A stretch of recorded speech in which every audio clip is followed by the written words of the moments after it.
Hello, how's everyone doing tonight? It's TVB, and it is that time of the year again. And when I say that time of year, being very facetious, it's that I guess it's that time of the every 3 months sort of thing. I mean, I used to do these kind of videos where I just talk about all the worst to best movies in a specific month. But now I decided to change up the formula, and now I'm doing all the movies that came out in specific seasons. So back in in the start of September, I made my video ranking all the summer films that I saw this year from worst to best, and at the end of April, I did all the spring films I saw from worst to best. I don't consider May a spring month. I consider May through August, the summer movie season, and then obviously back in I think it was either end of February or start of March, I made all my video ranking all the worst to best winter films, ranging from December of 2018 till February 2019, obviously. So now I can finally talk about all the fall 2019 films that I saw this year from worst to best. Keep in mind, this ranking is based completely off of my opinion, and from what I've seen, I feel like I've missed a lot of gems that came out this past September, October, and November. I haven't seen Jojo Rabbit, I haven't seen Doctor Sleep, I haven't seen Ford versus Ferrari, and I probably have missed some stinkers too. I haven't seen Snow Dogs or what else? What other bad movies come out? Anyway, whatever. Let's just get to the list. Let's try to keep it straight to the point. The worst movie that I saw this fall is Charlie's Angels. This is not a terrible movie. I mean, I don't honestly hate it as much as everyone else does, but jeez, this is a perfect example of gender politics and people shoving feminist agenda in our face, just ruining Hollywood. I could make an entire rant video about that if you guys want me to. Again, I didn't hate Charlie's Angels. It's not a terrible movie. I like the leads, Naomi Scott, Ella Balinski, and Kristen Stewart. They all work well together. I liked their characters. It's just the plot is jumbly, the performances can be bothersome at times, the action scenes are not well choreographed. Elizabeth Banks, don't direct action again, please. I heard she did a fine job Pitch Perfect. I haven't seen the Pitch Perfect movies. I've seen the first one, but not the second or third one. But you know what? Elizabeth Banks, don't do this to us again, please. The second worst movie that I saw this fall is Playing with Fire. It's so random that I saw this movie because of all the movies I could have seen, that week. I chose to see that for whatever reason. I mean, John Cena's in this movie. Oh wait, never mind. I didn't see him, and his name is John Cena. And again, this is not a bad movie. It's just it's a movie made for kids and families. The kids were having a riot in the theater when I saw them. And hey, if you're a parent with kids, or if you are a kid yourself, you'll probably have a good time with this movie. But I'm a broke college student, so I was watching this. Some scenes making me chuckle, but nothing really hit me as hilarious. And this really just has a whole lot of this is your typical family comedy. It's really nothing more than that. And the third worst film that I saw this fall was Jexy. I actually enjoyed Jexy. I could give it a pass. Nobody really paid much attention to this film, and I can kind of understand why it flew under the radar for some people. Adam Devine, he's likable in this movie. I mean, it's definitely succeeded in making me laugh. This film's getting trashed by the critics, and it doesn't even have a consensus on Rotten Tomatoes. But you know what? I enjoyed it. I mean, it succeeded in making me laugh in a few scenes, and the characters are fine. It's if Her was a comedy, that movie came out back in 2013 where it's oh, man falls in love with a machine, but no, this is not that kind of movie. This man has life totally ruined by a machine, and he falls in love with a human woman, and she's and the little cell phone's getting in the way of that, and oh my gosh, it's pretty chaotic. And seriously, what is it with everyone in this movie and Days of Thunder? It's that movie back in the 90s, come on, it wasn't even that great. Why do you bring it up so much in this film? Ugh. Anyway, the next film I'm going to talk about, moving into a little more positive territory, would be Abominable. This DreamWorks film, from what I've been told, has not been doing so well at the box office, which is kind of a shame because it is a very well animated, voice acted little film. Again, nothing that ambitious. It's nothing that you haven't seen before. This is like, I guess you can say your run of the mill, kid befriends monster and goes on adventures, or a movie like E.T. or Bumblebee, I guess you could say. It was more like, kid befriends robot sort of movie, but you get what I'm saying.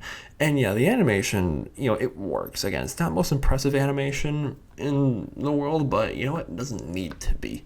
It just works for the Chinese setting and the characters, and everyone works well together. It has a really great soundtrack, and I love the Chinese setting. And overall, I think you guys should give Abominable a watch. Next film that we are going to discuss is Terminator: Dark Fate. I don't get why people have been hating this movie so much. Again, a lot of people are just like, oh, this movie was ruined by SJW cringe because of the female leads, and Natalia Rice's character is just an anti-Trump message. Like, guys, we can put that aside. It's Terminator. Like, relax. But you know what? I enjoy this film. Like, it was a very, welcome return to James Cameron being involvement in this film, and Linda Hamilton returning as Sarah Connor, and Arnold Schwarzenegger himself returning as a T-800. Oh my gosh, he was so funny in this movie. Just like you see him in the hideout, and he introduces everyone, and they're getting ready to fight the Rev 9 Terminator. He takes out all the guns and it's like, this is Texas. Oh my gosh, that scene was great. And I like Natalia Rice's character, and the new Terminator played by what's her face with the short hair. Yeah, she was really good as well. The villain was very menacing and had some very impressive action scenes. I don't usually judge movies too much based on their rating, but like this film's R rating just worked very well. Because the original Terminator films were rated R, and the last 3 Terminator sequels have not been rated R, and I think the franchise is kind of missing out on that. So yeah, Dark Fate, honestly, I know this film didn't do well at the box office, so we're probably not gonna see a 7th Terminator film, but that's fine. I mean, they could make another Terminator movie, they could just end a franchise here. I'm fine either way. Anyway, let's talk about the next film on this list, and that's gonna be Ad Astra. This film is not your typical sci-fi film. It is a slow burner for sure, and there's a lot to take in, and you can't just not all sci-fi films have to be like boom boom, laser guns, aliens, just all epic destruction all over the place. Now this film takes its time to flesh out the characters, with Brad Pitt and Tommy Lee Jones. Yeah, this movie has Tommy Lee Jones, and I love the setting. The score is well done, and like the atmosphere, it makes you really feel like you're in space. The special effects were so spot on. Like, this is a film that definitely deserves a watch. And that space monkey scene, that was pretty freaky. Let's talk about Hustlers. This is a film that's inspired off true events, and I actually watched some videos and did some research on how much this movie was based on the true events, and there's a lot that's true and a lot that's false. Like Ramona, who was played by Jennifer Lopez in this movie, was actually not a stripper in the original, Hustlers story. But, this film was very well performances from Constance Wu and Jennifer Lopez, of all people. Honestly, I hope she gets nominated for the Oscar because she deserves it. It's such a unique take on, the whole stock market crash back in 2008, and just how it influenced people, and it makes you sympathize for people who are strippers. People say they frown upon professions like that, but they're still people too, and this film reminds you of that a lot. Just Cardi B, please stay out of movies. I never want to see you in a film again. Ugh. Anyway, now let's discuss It Chapter 2. This follow up to the 2017 contemporary classic. It doesn't hit the same ground as the first film, but It Chapter 2 was, I love the casting for the adult, versions of all the kid characters from the last movie, Bill Hader, James McAvoy, Jessica Chastain, and all these, these people who were best friends as kids are still best friends as adults, and, it has returned. Pennywise is wreaking havoc once more, and they all gotta work together to stop him again, and stop him for good this time, and Bill Skarsgård, I'm terribly sorry, viewers, I was told that Peter Skarsgård is like Bill Skarsgård's brother. Bill Skarsgård is the one who plays Pennywise, not Peter. My apologies for screwing it up in the review that I made back in September with my friends. And oh my gosh, like Pennywise is honestly one of the most terrifying movie villains I think I've ever seen. Like, I would not want to mess with that guy. This film was funny, it was scary, it was just overall very well done. And I should probably see Doctor Sleep at some point, another Stephen King, adaptation. Like, Stephen King, I really need to read more of his stuff and watch more movies based on his work. Like, I really should, because I'm studying English. Anyway, let's talk about Lighthouse. The Lighthouse, I should say. Oh my, this film it's something else. The Lighthouse, viewers, is Hereditary in the middle of the ocean. Like, Robert Pattinson, like, I can finally forgive this man for Twilight. Like, as he was arguably, that was one of the worst movies that's ever been made, and yet he bounced back from that, like, tremendously. I heard that he's done some really great work in in indie films that have come out in the past few years. Like, I haven't seen what else he's been in aside from this and Twilight, but yeah, Robert Pattinson and Willem Dafoe both work so well together, and this film has such a tight cast. Only 3 people stuck on an island. Well, actually, it's the 2 guys stuck on an island. There's a third person who I don't want to mention in this video, and just, it's psychological. It does not rely on like any of the genre cliches. It's terrifying. It really succeeds in just getting under your skin, and oh my gosh, Lighthouse, you just gotta see it to believe it. And I promise you, watch this movie and you will never look at a mermaid the same way again. Oh my gosh, that was terrifying. Okay, now actually I counted my my list again, and actually we're going to our top 3, not the top 5, so yeah, my bad guys, I apologize. The third best film that came out this fall is Zombieland Double Tap. Thinking back on it now, this film's not as great as the original Zombieland film that came out way back in 2009, but like, that's okay.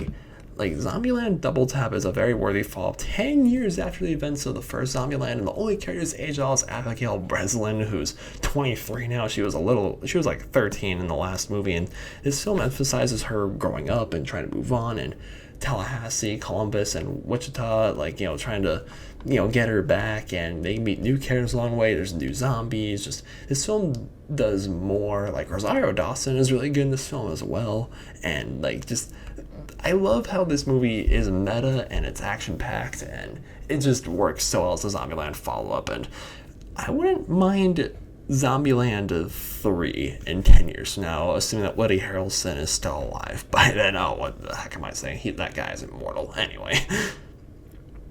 The second best film that came out this fall, and this shouldn't come as a surprise, is Knives Out. This, Rian Johnson, okay, I will defend the hell out of The Last Jedi. This is, like, I still haven't seen Looper, but Rian Johnson may or may not be one of my new favorite directors, because he nailed it with Knives Out. Like, the direction, the screenplay, this film's screenplay, it's a murder mystery comedy that, like, makes you think and doesn't make you trust anyone, and, like, the twist. You think this film is predictable after, like, halfway through the movie, but no, it's not. Like, there are full twists, and Chris Evans and Daniel Craig and Ana de Armas and all of these people. This film's cast is gigantic. Everyone just works excellently. Like, I'm not going to say any more. Just see Knives Out if you haven't already. And finally, my friends, the best film that came out this fall is Joker. And again, this should not be a surprise. Like, Joker might definitely expect Joker to appear in my top 5 like favorite movies of 2019, because this is like, when you look at the best comic book movies that came out this year, like, it's this and Endgame. Like, these, like, back in like May and June, I thought like, oh, no comic book movie is going to come out for the remainder of 2019 is ever going to top Endgame. Definitely not in box office numbers, but in terms of quality, like, Joker is almost there, because it adds such a new dimension to a character that's so well dimensioned in the first place. Like, Joaquin Phoenix, like, get this man an Oscar, please. Like, he nailed the performance, and this film is hard to watch for sure. I can't watch it casually, but like, when I see the Joker is my favorite cinematic villain of all time, and Heath Ledger, may he rest in peace. No matter who's portraying the Joker, I mean, when I see a Joker on screen, like, this film was, it's haunting how relatable this movie is. Like, if you struggle with, like, mental illness or any sort of if you're mentally challenged in any sort of way, I feel like you could relate to me when I say this. When I see the Joker, in a weird sense, I can't help but see myself. And, like, this film encapsulates that perfectly, and it adds a whole new dimension to his relationship with Batman, and it's like, again, I don't want to go into any spoilers, but, like, I will never look at Christopher Nolan's Batman movies the same way again. Anyway, that's my ranking. Those are my thoughts on the films that came out this past fall. Thank you guys so much for watching, and yeah, let me know in the comments down below, what's your pick for the best movie that came out in the past, like September, October, November, or what's your worst? Let me know in the comments and subscribe to my channel, please. My name is TVB9, and I'll see you all later.